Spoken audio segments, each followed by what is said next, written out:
Guys, welcome back to my YouTube channel. In today's video, we are going to talk about an actor who was so poor that he had to steal his wife's jewelry to sell it, and he was homeless and slept at a bus station in New York because he was unable to pay his rent. This is an inspiring story about the Italian stallion Sylvester Stallone.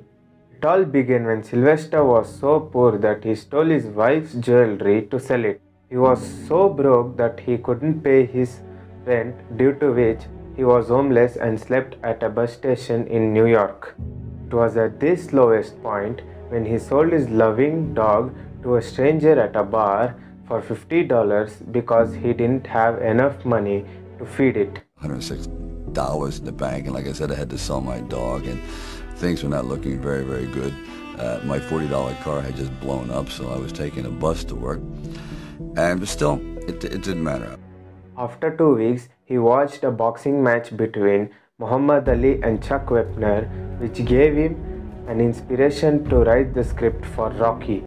He will be remembered for all eternity, at least among the fight fans. He did something extraordinary. I said, now that is probably what I need as a catalyst for an idea. A man who's going to stand up to life and take one shot and maybe go the distance. So I started to write, and it was one of those writing frenzies, and 3 days later I came up with the script of Rocky.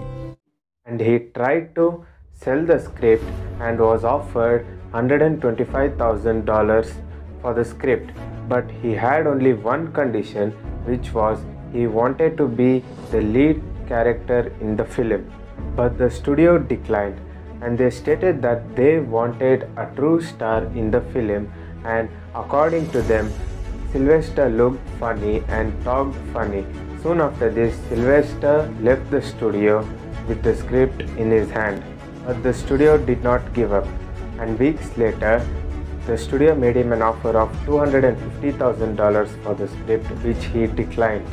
And then came another offer, but this time it was $350,000, but he again rejected it because he badly wanted to be a star in it. You'll see it in your pants, say, all right, I gotta try it, I gotta just do it. I may be totally wrong, and I'm gonna be taking a lot of people down with me, but I just believe in it. In the end, the studio agreed to his conditions and paid him $35,000 for the script and let him be the main character in the movie. The rest, we all know his history. Rocky ended up winning Oscar for Best Picture, for Best Directing, and for Best Film Editing. Can you guess what the first thing Sylvester bought with his $35,000 was? It was his best buddy, the dog that he sold. Let me tell you something you already know. The world ain't all sunshine and rainbows. It's a very mean and nasty place, and I don't care how tough you are, it will beat you to your knees and keep you there permanently if you let it. You, me, or nobody is gonna hit as hard as life. But it ain't about how hard you hit. It's about how hard you can get hit and keep moving forward. How much you can take and keep moving forward. That's how winning is done. Now, if you know what you're worth, now go out and get what you're worth. But you gotta be willing to take the hits and not pointing fingers saying you ain't where you wanna be because of him or her or anybody. Cowards do that, and that ain't you. You're better than that. And that's it for today's video, guys. Please like, share, and subscribe to my YouTube channel, and stay in touch for such an inspiring stories. Thank you.